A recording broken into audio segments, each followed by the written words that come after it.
సచివాలయాలు ఏవైతే మనకి ఇంతవరకు సచివాలయం అంటే రాష్ట్ర ప్రభుత్వం ఉండేటటువంటిది, కొలువు తీరి ఉండేటటువంటి ముఖ్యమంత్రి, మంత్రులు అందరూ ఉండేటటువంటిది. అక్కడ వివిధ డిపార్ట్మెంట్ హెడ్స్ ఉంటారు, అదే సచివాలయం.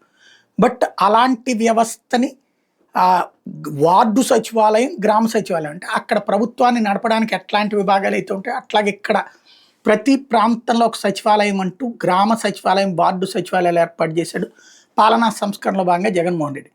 అయితే ఈ ప్రభుత్వం వచ్చిన తర్వాత అందులో కీలకమైనటువంటి మార్పులు చేసుకొచ్చింది. వాటిని అప్రాధాన్య కార్యక్రమాల కిందకి మార్చేసింది. ఇదివరకు ప్రతి పని అసలు మనం ఎంఆర్ఓ ఆఫీస్కి, మున్సిపల్ ఆఫీస్కి, కార్పొరేషన్కి వెళ్ళనే అక్కర్లా, అసలు ఇల్లు దాటక్కర్లా, వాలంటీర్తో చెప్తే జరుగుతుంది.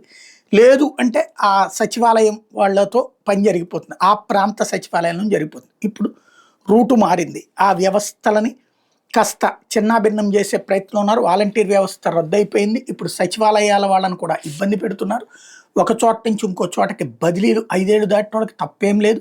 బట్ ఆ యాక్టివిటీ ఎంతవరకు కమిటెడ్గా ఉంది అన్నటువంటిది ఇక్కడ ప్రశ్న. అది పక్కన పెడితే ఇప్పుడు వీళ్ళ బదిలీలు చేయాల్సినటువంటి సందర్భంలో వాళ్ళు పుట్టినటువంటి ఏరియాలో వాళ్ళ సొంత ఊళ్ళల్లో ఉండటానికి వీల్లేదన్నటువంటి ఆదేశాలు ఇచ్చారు. ఒకే చోట 5 ఏళ్ళు పూర్తయిన వాళ్ళందరినీ స్థానచలనం చేయమన్నారు. సొంత మండలాల్లో కూడా, గ్రామాలే కాదు సొంత మండలాల్లో కూడా పోస్టింగ్లు ఇవ్వద్దని ఆదేశించారు. ఇదెక్కడ దుర్మార్గం అని ప్రశ్నిస్తున్నారు సచివాలయ ఉద్యోగులు.